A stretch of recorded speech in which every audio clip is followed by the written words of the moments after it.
Okay, everyone, a new trailer for Ant Man and the Wasp dropped this week. It's on the shorter side. With a few new shots of the villain, Ghost, a woman who can phase shift through solid surfaces. Very cool. And there's some banter between Scott, Hank, and Hope. Interestingly, the trailer ends with Scott Lang saying, "Oh, also, we got to save the world." That's major. Can't forget that. Now, sure, that could just be a joke about how every superhero's task is pretty much to save the world, but in the context of the ending of Infinity War, Scott might not be too far off. So how exactly will Ant-Man's sequel connect to those events? It's pretty clear that Ant Man the Wasp will at least be set before Infinity War. It's just not likely that Scott and the rest would care that much about Ghost and silly car chases and shrinking down buildings into luggage if half of the freaking world had just been snapped out of existence, right? Like, that's an apocalyptic situation. Civilized society would be losing their minds. But it is still possible that the ending of Ant Man the Wasp could tie into Infinity War. Like we've speculated in the past, that the final scene of the movie or maybe a post-credit scene could feature characters in Scott's world suddenly not feeling so good. And his daughter. She's gone. It's going to be his daughter. She's gone for. Oh boy. Dad.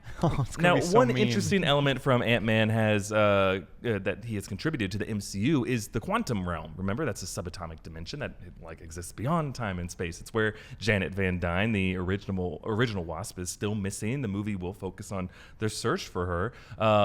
Now, access to a dimension beyond time and space sounds like it could give Ant-Man and the Wasp a special edge against Thanos in Avengers 4, if that ends up going that way. Or if you believe in the theory that the characters who faded away at the end of Infinity War were actually just transported to another parallel dimension. Maybe the quantum realm could serve as a way you can go between those dimensions, allowing Ant-Man to rescue people and bring them back.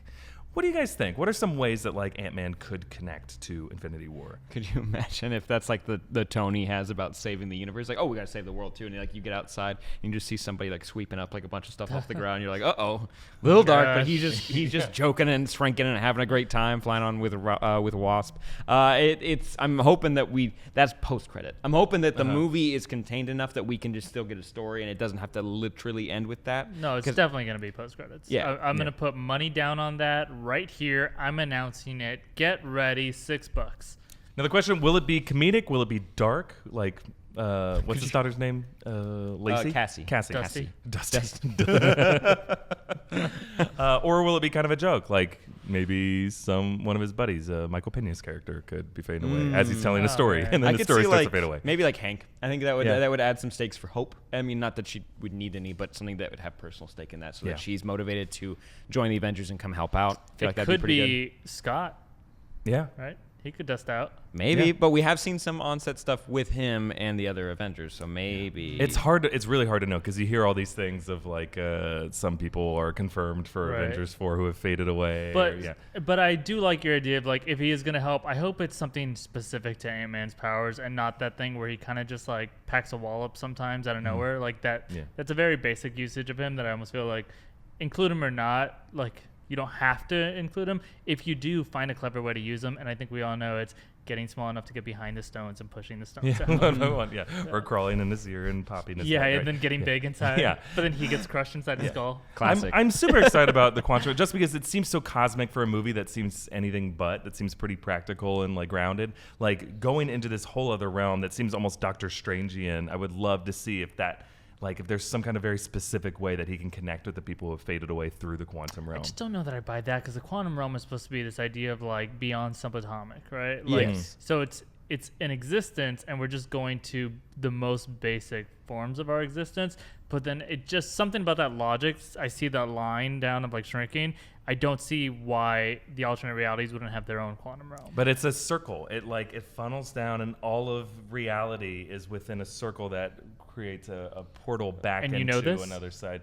That's how the quantum realm works in our world. So if the writers were good, I feel like maybe he shrinks down. The official theory, he shrinks down into the Soul Stone. That'd be kind of cool because the Soul World's in there, and maybe we don't have a direct way of getting to it, and that could be a place that could be a way that he helps out because Ant-Man has shrunk into cosmic level things in the comics, and it's always been very cool the way they've played around with that kind of stuff, and I feel like that'd be a good way to get him to help out in some way. And a lot of people do believe that is where the souls of the people who faded away are contained. They're contained within the Soul Stone. That's one idea that people have. So maybe that could be a way. It just sounds like people want them to have a backup copy of everyone. I just don't know that they're even if it's their souls, then what makes them corporeal again? That's a question we all have. Their skin is in the space stone. Yeah. Their hearts are in the reality stone. Yeah. You know how Flash's costume in like cartoons? Yeah, it's like just shoots skin out. suits just fall out. And then the ghost flies into it. All right, get in line. We're gonna try to get you in the same one, but if we can't find it, it's like an assembly line. It's like skin, soul, skin, soul. Guys, run away quick because people are coming out quick. Well, comment down below to tell us your theories about how Ant-Man could be part of Infinity War, or if you think he won't survive to see the day of Avengers 4. And reminder to subscribe to New Rockstars for all of our deeper analysis about the Marvel Cinematic Universe. Thanks, everybody.